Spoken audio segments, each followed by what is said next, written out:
Welcome, everyone, to my presentation for manufactured ecosystems. Something that I've decided just now that I'm going to start doing anytime I give a virtual artist talk.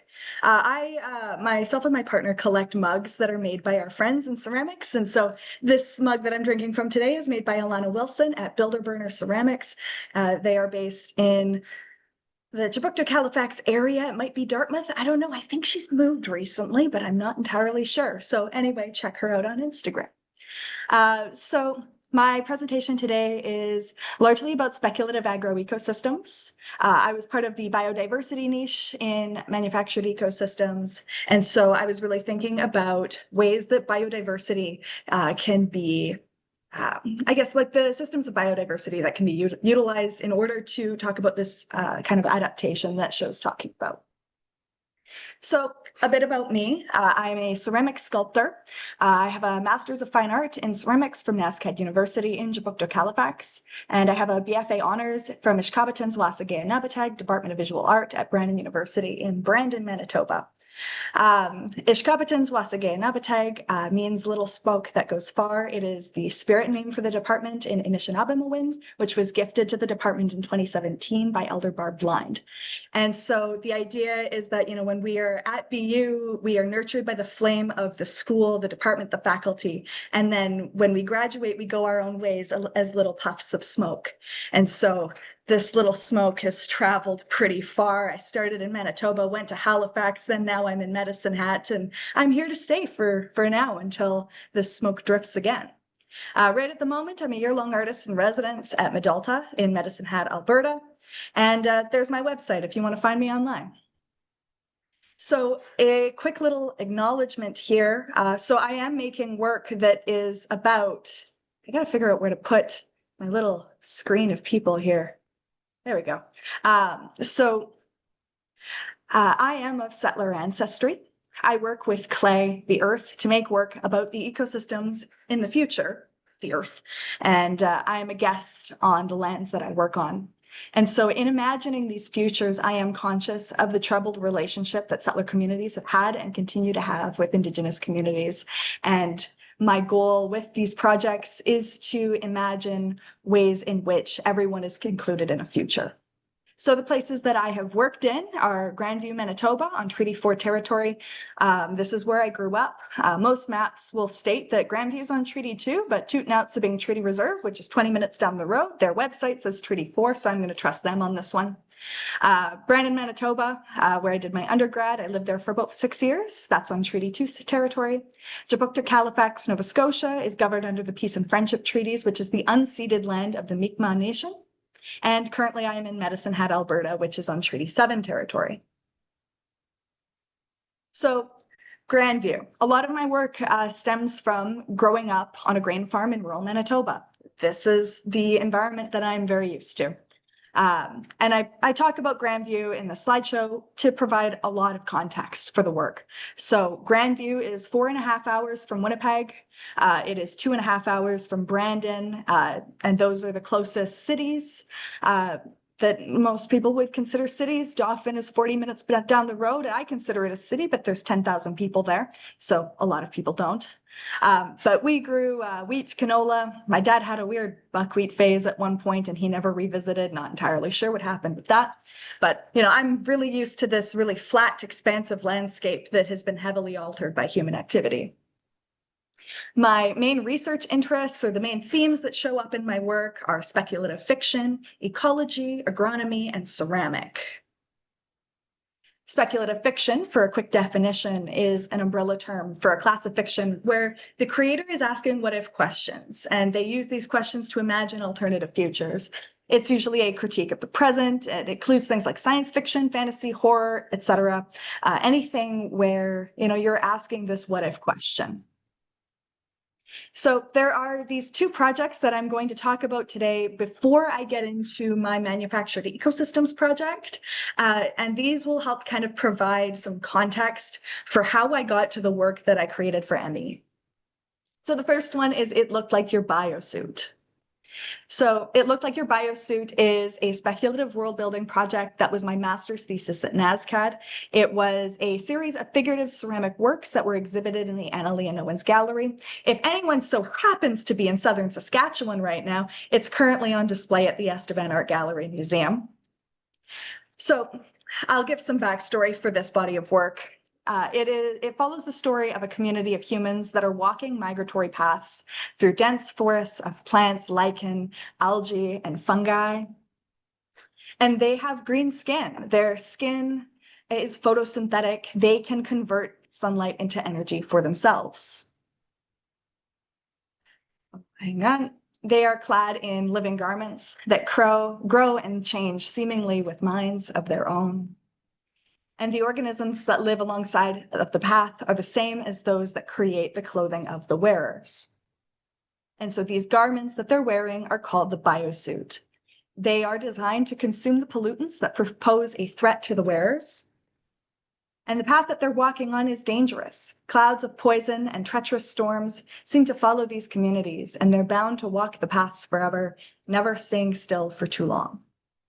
Or else they will face the consequences of stillness. So we have these two terms here, the biosuit and the wearer. The biosuit is a living protective garment that is made of living fungi, moss, algae, and lichen that are taken from the path. And the wearer is the person who wears a biosuit. And so the biosuit forms this integral part of their identities, their culture, and survival. They are a biological organism that is separate from the biosuit, but culturally they are one. And so how did these things come to be? Following an ecological catastrophe generations ago, the survivors crafted the biosuits to protect themselves against their new and treacherous environment. And the biosuits are a reflection of community and family, which is found and biological, and the well-being of an ecosystem. As the wearers walk their migrations, their biosuits reproduce and disperse spores and seeds. Pieces will break off and fall into the soil and take root along the path. And as the wearers walk, eventually over generations and generations, the biosuit organisms will mycoremediate the planet.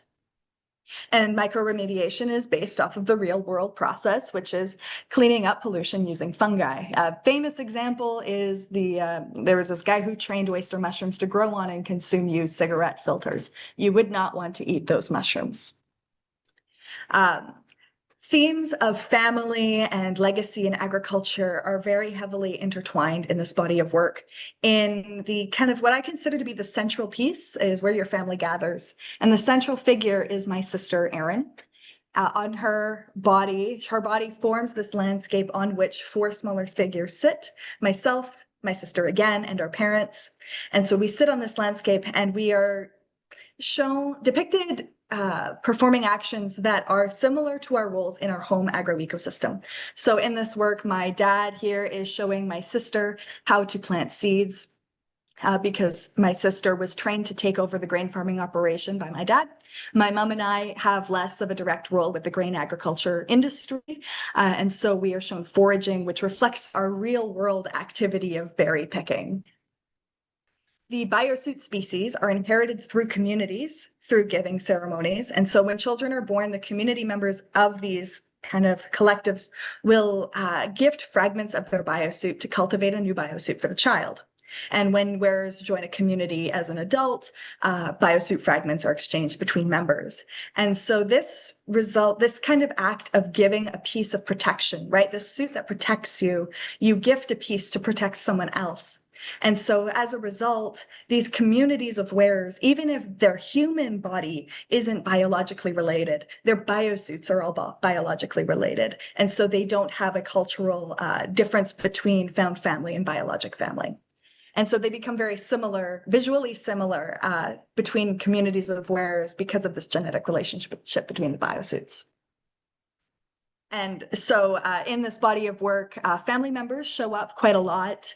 My sister, my parents, myself are in here. My grandma, my grandpa, my partner, we're all reflected in these figures. So I tried to make the biosuits visually similar to one another, that there are species that are reflected between the different family members. The bright red cup fungi are on my sister, which is the large figure on the right, my mum, which is the figure reaching towards a moss spore fight in the top right, and in my grandpa, which is the one on the far left. And so, because this is a work of speculative fiction and science fiction, something that I had to not really come to terms with, but figure out from the very beginning was this responsibility that I had, that it is the responsibility of science fiction authors to decide who survives and who doesn't survive in the future. That in science fiction, if you are reading, a piece of sci-fi literature that only depicts male, white, able-bodied characters, then it is implied that anyone outside of that very narrow description did not make it to the future, that they did not survive.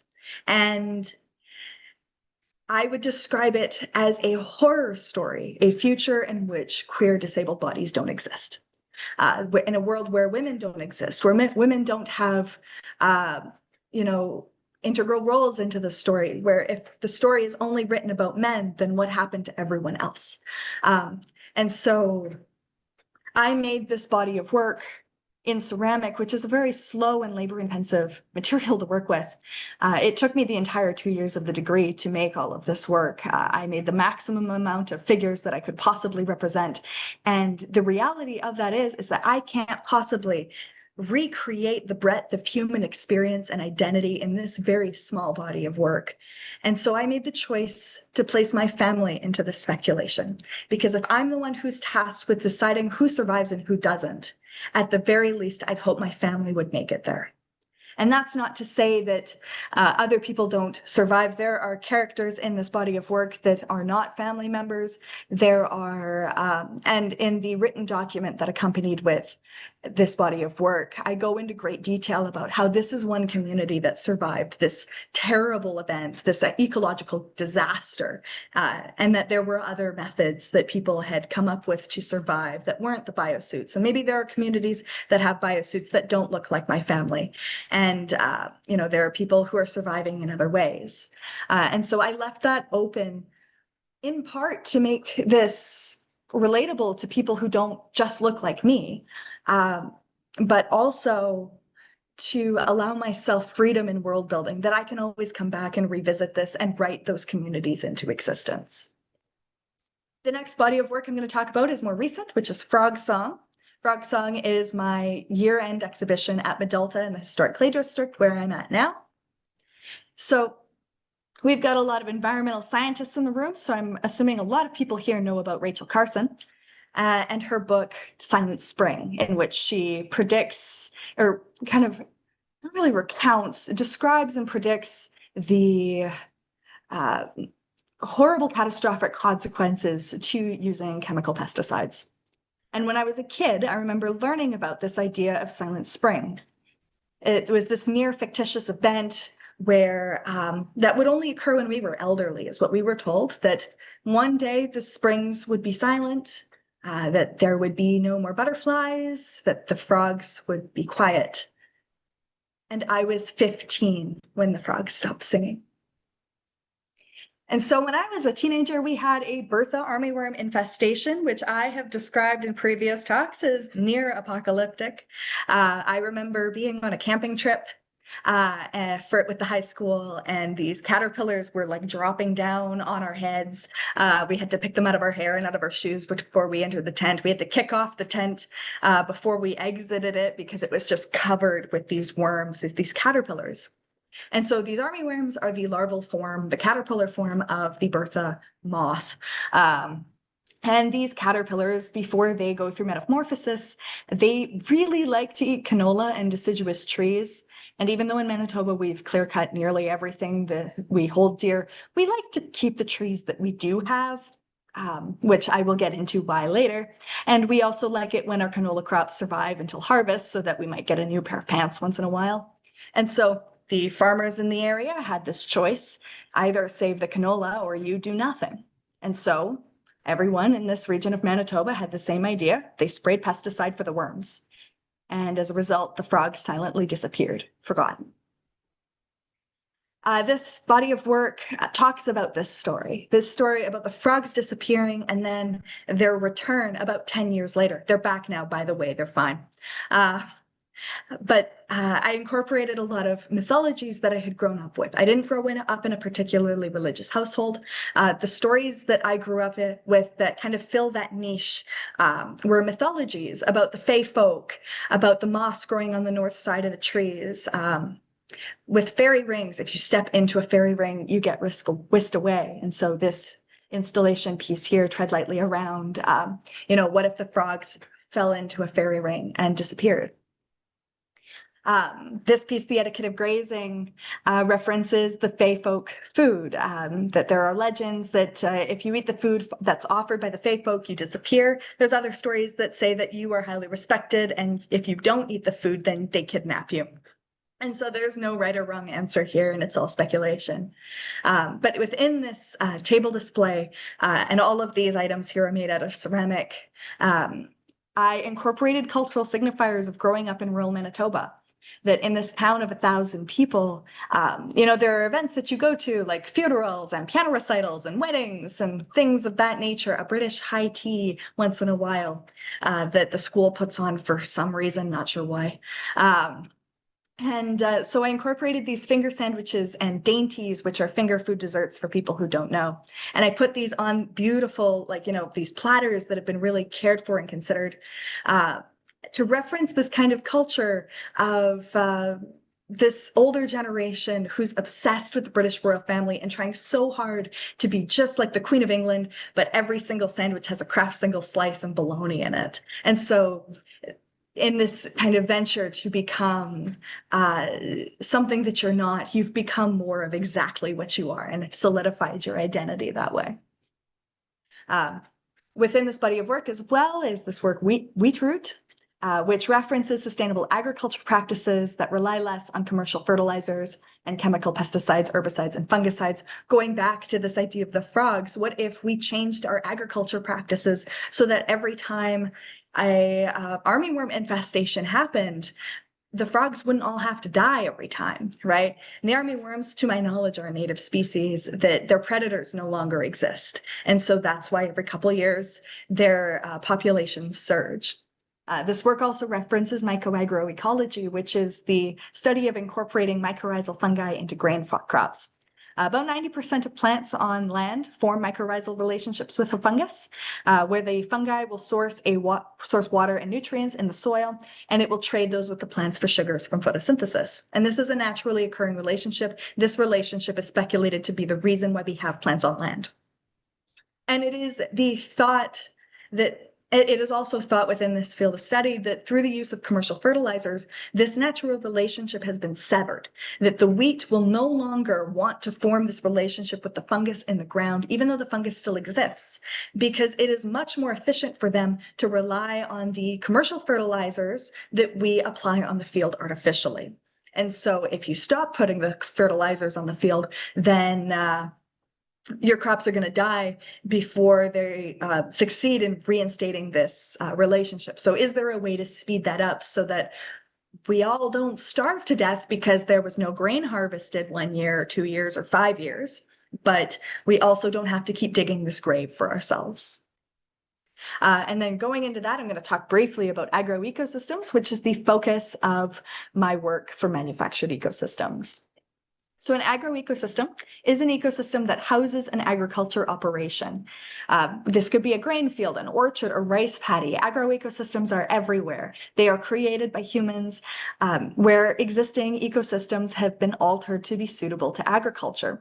For example, these are 2 images from our home field in different years. So on the left image, my dad took a picture of a bear in a canola field, and on the right is his wheat field from a couple years ago. I'm only ever home in the winter, so I don't have any good photos of my own, so I have to get my dad to take them for me. And so this ecosystem used to be an aspen forest, and it was clear cut several generations ago to make way for grain agriculture because the soil was good. And so I always thought I grew up in a grassland, and I feel like deeply, like kind of in my bones, that I'm supposed to know a forest much better than I should. And so this leads to speculative agroecosystems, whereas this is one that is imagined, an ecosystem that does not exist yet. And so this is a lot of what I was doing with It Looked Like Your Biosuit, where I was speculating on a future that incorporated an ecosystem, that incorporated an agroecosystem, because in my writing for that body of work, I wrote a lot about their processes around agriculture. Moving on, so a shelter belt is a line of trees that surrounds a farmyard, or they line fields, usually on one or two sides. And they're often planted with fast-growing non-native species, and they are there to protect the yards and from wind and topsoil from erosion. This is largely to prevent Dust Bowl Round 2. We really don't want the Dirty 30s again. That was a terrible time for everyone. And so these shelter belts are often a mix of native and non-native species because they're largely undisturbed. No one messes with the shelter belt unless they're planting new things in it, because if you take away the shelter belt, you are risking the integrity of your soil.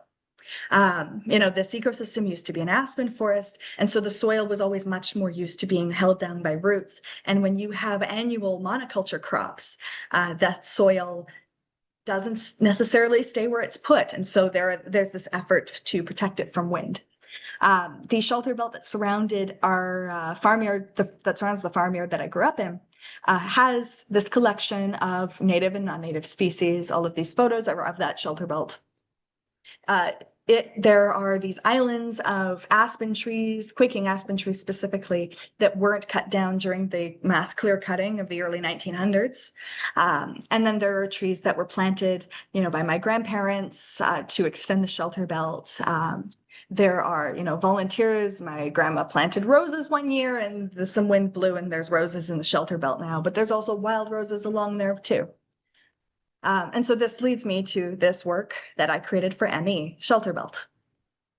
So Shelter Belt is made of salt-fired porcelain. It is a wall-installed ceramic piece. Thank you to the Zavitz Gallery team for painting the wall green. Looks great. And so this piece references this shelter belt, this micro ecosystem. The silhouette of this piece mimics the silhouette of the shelter belt that surrounds the farmyard I grew up in. And there's this kind of macro thing that's going on here where, the overall shape of the piece is the shelter belt as you'd see it from a distance, but within this silhouette are all of these intricately sculpted species that are often overlooked. And all of these can be found within the shelter belt. Going back here, these are some of the reference images that I used to create this piece. And so all of these images are, they're all from photo images that I took while I was wandering around over the years. I spent a lot of time in the shelter belt as a kid, imagining stories of fairies and such. And so this idea of manufacturing ecosystems is not a new idea. Look, we've been doing this for millennia. I notice now that I didn't continue my thought on the slide. So sorry if you've been just reading it. But every human settlement has altered an ecosystem in some way. Going back so far to the earliest human settlements, these river valleys that early peoples were existing in, they were altered for human use. I've talked a lot about it. This ecosystem that I grew up in is supposed to be a forest, and it looks like a grassland.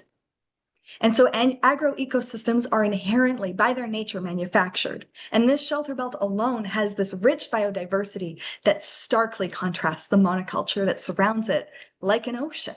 Right? These waves of grain fields have these islands of little bits of trees, these little pockets of this forest that used to be here, these micro ecosystems that have native and non-native species that are just floating. And so maybe the key to all of this, to this thought experiment of manufacturing ecosystems to adapt to a changing climate, maybe the key to all of it is to think about what we've always done, but in a new way. And that is my presentation. Thank you for listening. Wow. Thank you. Thank you. I'm still thinking. I feel like we need a few seconds just, yeah, to, like, how about it? Damn. Yeah, that's really good. I love it. Thank you so much. I Thank you. hope that folks are up for a little conversation, recognizing, of course, that it's totally okay to quietly slip away from the room if you have other commitments and responsibilities. We'll keep on recording if that's okay. Does anyone want to get started with a question or more of a comment or something? Yes, please. I can get us started if that's Yeah. okay. Hello, Melanie. Thank you so much for sharing your gorgeous work and your words that are very thoughtful and encourage, demand more than encourage us to sit with what you have said. I wondered, um, I'm gonna make an assumption, so I apologize if I'm wrong, but you look like a relatively young person. And I wondered when you talk to your colleagues, like when you talk to young artists like yourself who are engaged in this work that is very much art but environmental activism, what are they saying? Like you talked about the caterpillars, I think it was, going away when you were 15. Like I wanna peep into your world as a young person who's doing this work, as you're seeing all the changes. What are the conversations like? How are how are you really feeling? So it's it's really interesting. You're right. I'm in my mid-20s. Not to just age myself, but something that I found with conversations between colleagues that, especially at NASCAD, where I started really delving into this line of work, um, something that was really relatable among people of a younger generation was this idea of, we've kind of grown up with this idea of climate crisis that our retirement age is going to look a lot different from our parents and our grandparents, and that we're watching ecosystems collapse around us all the time. We're watching a mass extinction event, and there's not much that any of us feel that we can do about it. And so there's a lot of this hopelessness. And so my hope with my work is that it promotes not this hopelessness, like, yes, this terrible thing is happening, it's going to happen.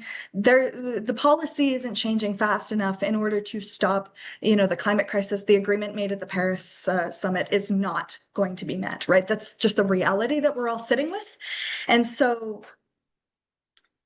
presenting work that are these beautiful objects that speculate ways to solve the problem rather than just sit in the doom of it all, in the existential dread of feeling that you're hopeless. Something that I found that people, I don't know, it's interesting because a lot of people who I interact with as artists in my age demographic are not from rural environments. That is something that is very unique. That the number of people who come from communities as small as mine who have a master's degree in fine arts is not that many. And so yeah, I find that I'm talking about a subject matter that is relatable in some ways and completely unknown in others. And so in that way, I'm able to advocate for rural environments, for rural communities that normally don't get advocated for in these spaces.